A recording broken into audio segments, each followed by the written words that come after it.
Olá, caros alunos, tá? Então, vamos dando continuidade ao nosso trabalho.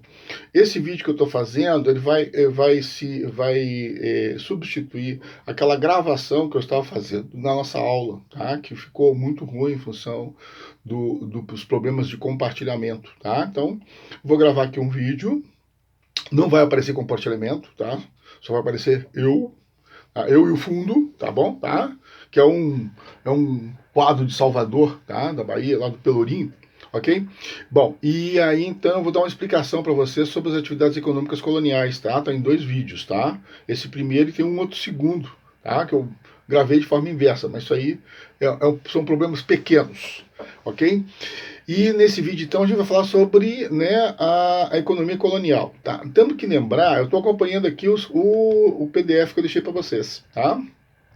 Temos que lembrar que toda a colonização do Brasil, a economia colonial, pertence à ótica do mercantilismo, que é aquele sistema econômico, né, de transição do feudalismo para o capitalismo, né? O mercantilismo existiu durante aí o finalzinho da Idade Média, né, Idade Moderna, né, e já na Idade Moderna começou, né, a se incorporar propriamente o capitalismo propriamente dito, tá? E o mercantilismo tinha várias características, né, a questão do fortalecimento do Estado, a intervenção estatal na economia, né, o metalismo, tá? A balança comercial favorável, etc. E o pacto colonial. Então, a colonização do Brasil ela se insere nessa questão do pacto colonial. Claro que se insere também em outros aspectos, por exemplo, a balança comercial favorável, tá? O metalismo, né? Claro, certamente. Mas o pacto colonial é um elemento fundamental para a gente entender todo o processo, então, de colonização do Brasil, tá? E exploração econômica. Bom, então, quando o Brasil foi descoberto, aqueles primeiros 30 anos, em Portugal estava muito envolvido com o comércio oriental, desde Vasco da Gama, que virou time de futebol, tá? O Vascão lá trouxe uma grande quantidade de especiarias, tá? E atrás dele uma série de expedições, inclusive a de Cabral, né? Que passa pelo Brasil, mas vai para a Índia fazer comércio. Tá? Então, isso é um elemento fundamental, porque durante esses primeiros 30 anos, tá? Não houve efetivamente uma atividade econômica colonial que justificasse propriamente a colonização. Tá?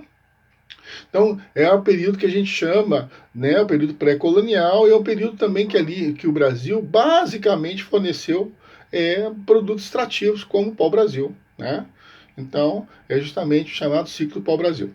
Antes da prosseguimento ao pau-brasil, eu vou comentar aqui que eu estou olhando o diagrama do Pacto Colonial, tá? Que está bem interessante. Então, né, tem aquelas duas bolotas, né? A metrópole e a colônia.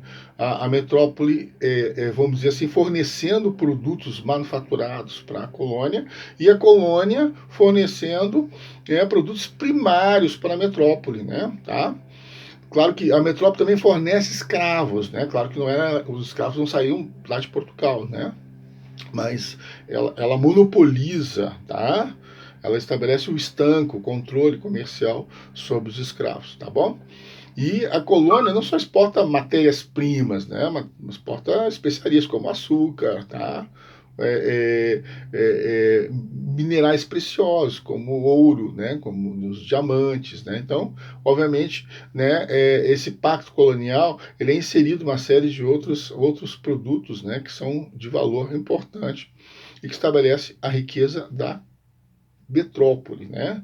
Claro que a exploração da colônia. O pacto colonial é chamado pacto, mas é um termo, né? Que geralmente pacto a gente associa acordo, né? Na realidade, o pacto colonial é uma imposição da metrópole sobre a colônia, tá?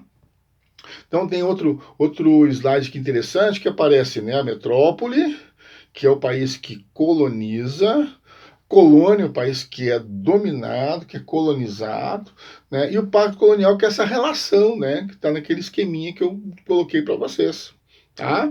Onde a metrópole domina a colônia e a colônia é obrigada a fornecer riquezas para a metrópole, tá bom? Tá? Bom, então o pau-brasil, como a gente estava vendo, foi a primeira atividade econômica aqui, tá? E ela está junto, né, com aquele comércio oriental de especiarias, ela se incorpora propriamente nesse comércio oriental, tá? Só que aí, no caso do pau-brasil, ele passa a ser retirado na sua maior parte do Brasil, já que o pau-brasil da Índia, né, era muito mais caro para trazer. tá? Mas aonde os portugueses conheceram originalmente o pau-brasil foi lá na Índia, tá bem? Bom, esse pau-brasil, ele é extraído pelos próprios índios, tá? Que conheciam já a madeira, cortavam a madeira para os portugueses e forneciam mediante a troca de facões, machados, tá? Espelhos, tesouras, né? Contas para colares, algumas panelas também. Então, essas coisas chamadas quinquilharias, né? Essa troca chamava-se escambo. E aí os portugueses não precisavam propriamente estabelecer uma colônia, né? Tá? No sentido de povoar a terra, tá? Eles mantinham então acampamentos, né, no litoral, chamados feitorias, tá? Aqui no Brasil eram acampamentos, prédios construídos geralmente de madeira, tá certo? Eventualmente uma paliçada para proteção contra animais, algum ataque de alguns índios hostis que poderiam acontecer, tá? Corsários franceses que poderiam tentar também atacar a feitoria e roubar a madeira do pau-brasil, né? Onde nessas instalações então ficavam depositados troncos de madeira cortados, tá certo? E a tripulação ficava, né, uma parte da tripulação ficava lá então estabelecida, tá?